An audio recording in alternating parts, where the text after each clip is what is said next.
G'day and welcome to my channel, and welcome to this video series on making electricity from wood. Right, so what I'm leaning on here is what I loosely call the fire tube. So the first things I'm going to do in this episode is I'll start fabricating the constriction or the choke and the reduction zone or the reduction tube, and those two parts are the most important parts in the whole gasifier. So yeah, I'll start out with fabricating the plates from the choke and the reduction tube, and as usual I'll be fabricating them out of 5mm flat bar. Here comes the rain.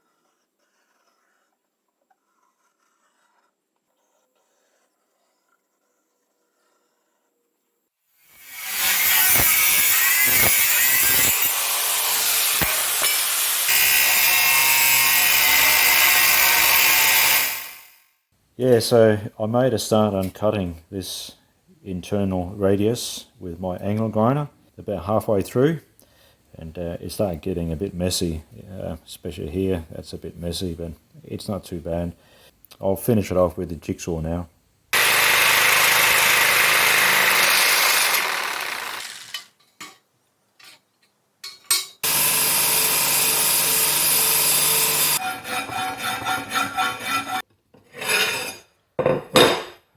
That's the two plates done. This one here is the plate for the choke. This one here is for the reduction. I haven't got the pipes yet, but I'll be picking those up next week. So for the reduction, I'm going to be using a bit of 5-inch pipe, and for the choke, a bit of 4-inch pipe. The hole for the 4-inch pipe, I'm going to cut that with a hole saw, because the diameter is only 114mm, and that's just too difficult to do with an angle grinder. I haven't got the hole saw yet either, so I'll be picking that up next week as well. So for now, I can't do much more with these, so I think I might move on to the ignition port. So this here is the ignition port. It's all 1.5 inch. So basically this end here where the cap is, you undo the cap, and that's where you then put in your burning newspaper or your gas torch, like so. So 1.5 inch size is perfect for that. However, I sort of came to realize that at the other end, which is the end that goes into the pyrolysis zone of the gasifier, I think that's just a little bit too big. So I'm going to change things slightly. So I've opted for a reducing bush with a bit of 1-inch stainless steel toe nipple.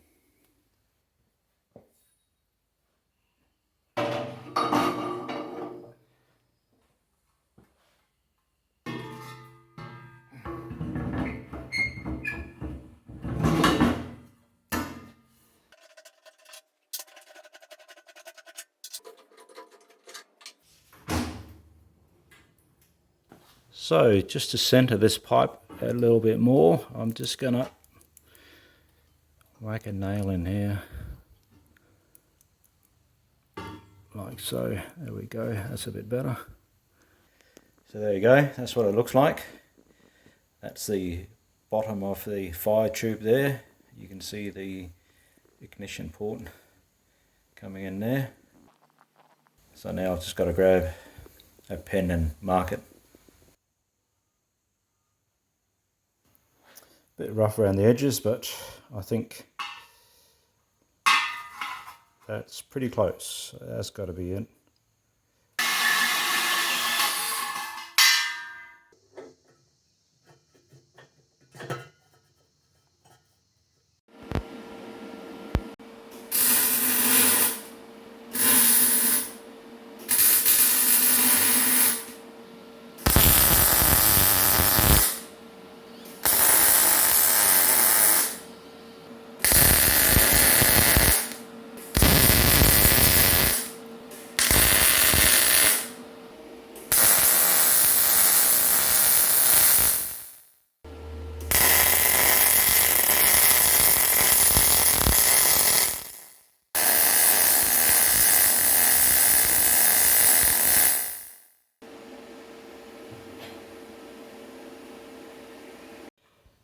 So that's the ignition port in place. When I put this reducing bush on, I just used a bit of high temper sealant.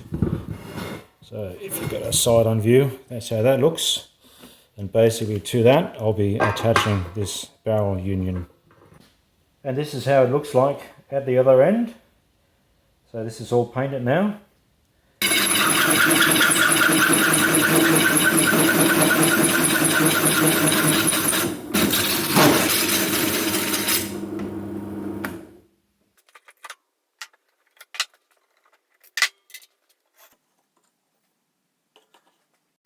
I went and got the new hole saw, so the choke plate is all done. And tell you what, whenever you can, use a hole saw. The result is actually pretty good.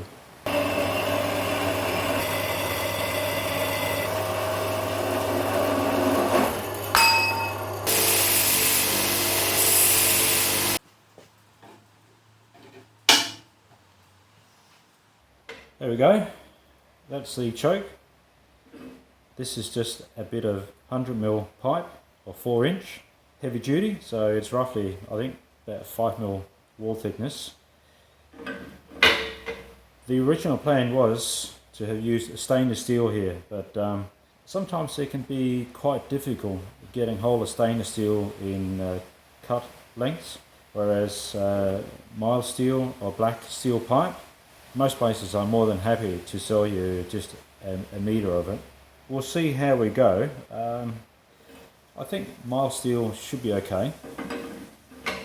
So I'm just going to whack in a couple of stitch welds, because ultimately this item here is a consumable.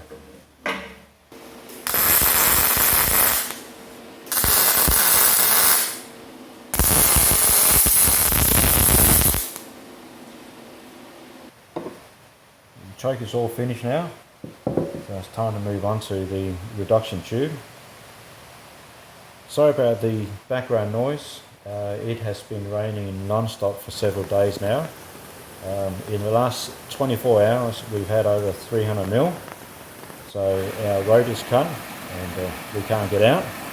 So I guess it's a pretty good excuse for spending some time in the shed. Rightio. When I was last out and I bought some steel and some pipe and bits and pieces, I was meant to get some 5-inch or 125mm pipe for the reduction zone, but as is typical of most places today, it appears it's becoming increasingly difficult to get stuff. A lot of places, they seem to haven't got much stock anymore. So I was only able to get the 4-inch pipe. So I think I've got a couple of options available to me. So here you see 4-inch pipe, 5-inch hole. One option is to grab a bit of 100 by 5mm flat bar, whack it in the press brake and bend it, form it into a cylindrical shape. The other option, cut the 4-inch pipe into a couple of pieces, whack them in the press brake and open them up, weld them back together. So I'm thinking, well, if I go with the flat bar, I'll be starting from zero. Whereas if I use pieces of 4-inch pipe, they're already curved. So yeah, I think that's probably the way to go. So I just cut this bit of pipe. So you sort of get the gist of what needs to happen.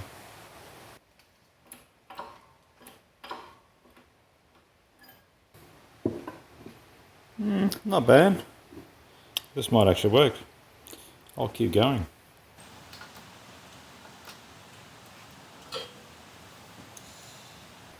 The thing wants to slide.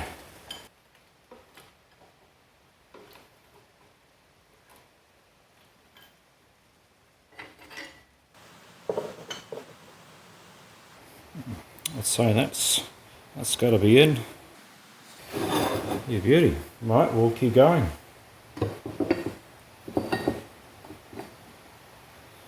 I think I'm just going to continue bending it on this bit of railroad track here, just in small bits. I think I'll get a much more even curve by doing that.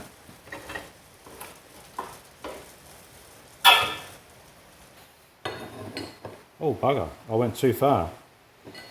Well, I'll tell you what, bending it on that bit of track, that worked really well as a very quick way to open it up, but I just went a little bit too far, so I'll have to try and bend it back. Alright, it's all a learning curve, no worries.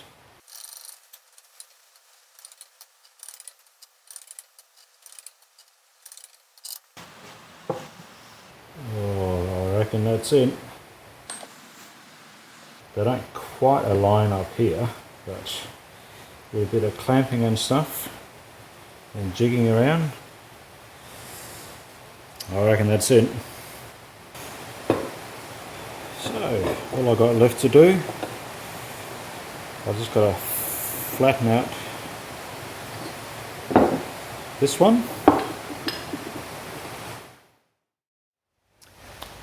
All is quiet on the western front. Not much going on here. It is now the day after the last video and it has not stopped raining. It has rained all night. It has rained all day, and in the early hours this morning we lost power. By the sounds of it, one of the power poles have come down. My guess is probably near a creek crossing or something like that. And it doesn't look like the emergency crews are going to be able to come up the valley and fix the problem for several days, as all the creek crossings are underwater, and it doesn't look like this rain is going to ease up for at least another day or so. So we're currently running on a 2.5 kVA backup generator, which is just enough to run essential power, lights, fridge, freezer, the internet, our sewage system and our water pump. So I haven't got enough power to be doing any significant work here, so I'm just going to set this thing out. So yeah, hopefully we should have power back on in a couple of days time, so fingers crossed. Anyway, over and out.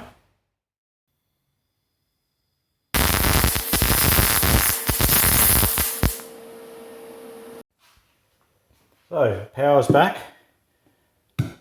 The reduction tube is all welded up. Choke is in place.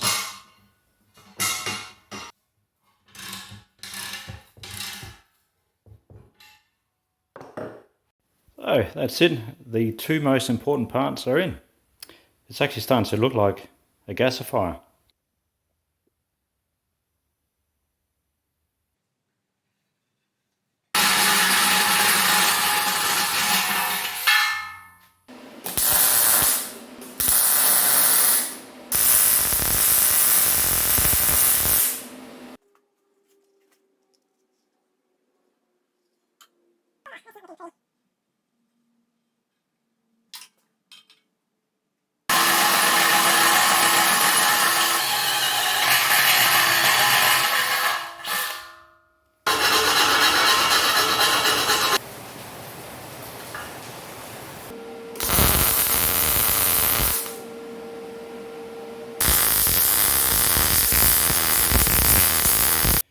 This 2-inch stainless steel toe nipple fitting here is the air intake.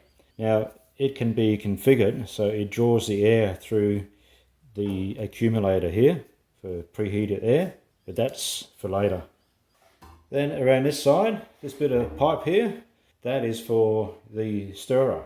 The way that's going to work is there's going to be a shaft coming in through these two reducing couplings through a pair of bronze bushings, and that's going to rotate up and down. There'll be a bit of a crank here, that's going to be going up and down like so, and that's going to be stirring the pyrolysis zone down there, as well as monitoring the fuel level.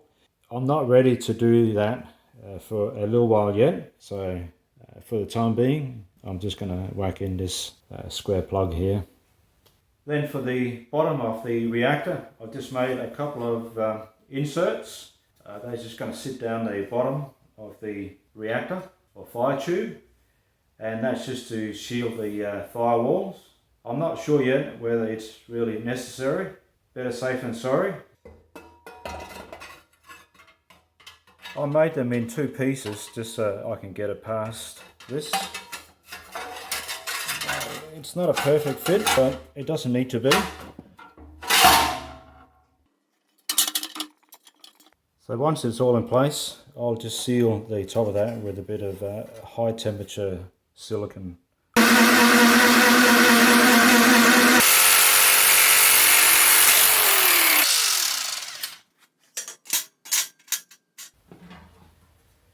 I've cut some holes in the lid, and that's for some sockets and various things. And also this is for the input of the wood chip. So I'll get that all made up. If you have a look here, even though I've bolted it down, you can see it's bowing up slightly here and here. So I'm going to do what I've done before. I'm just going to weld a bit of a bead here and here, and hopefully that'll be enough to make this shrink.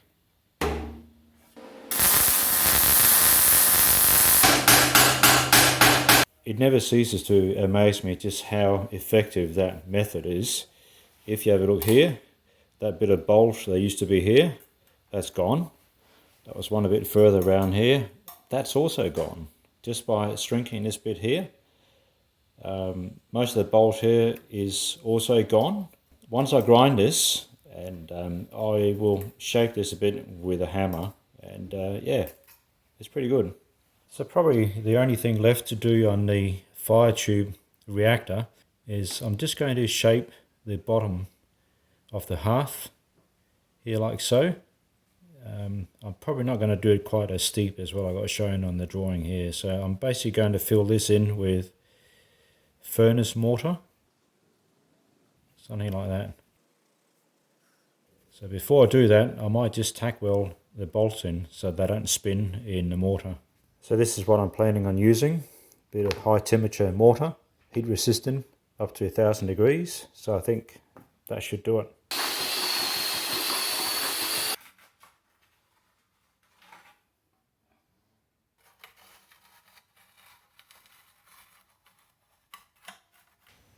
So the reactor is back in the vessel, looking down the fire tube, down towards the reactor part. The high temperature mortar is all set, it's rock hard. It's got a conical shape, so it actually falls down towards the restriction. I've sealed the top of the inserts with high temperature sealant, and that's just to stop crap and stuff from getting down behind. As far as the high temperature mortar goes, I'm not sure whether that's really going to work. I just saw it as a fairly convenient and easy way to generate a slope down towards the restriction. The lid's in place and bolted down. So what we got here is we got a series of sockets. This toe nipple here, that's the inspection port. So you can just have a look down to see what is or isn't going on.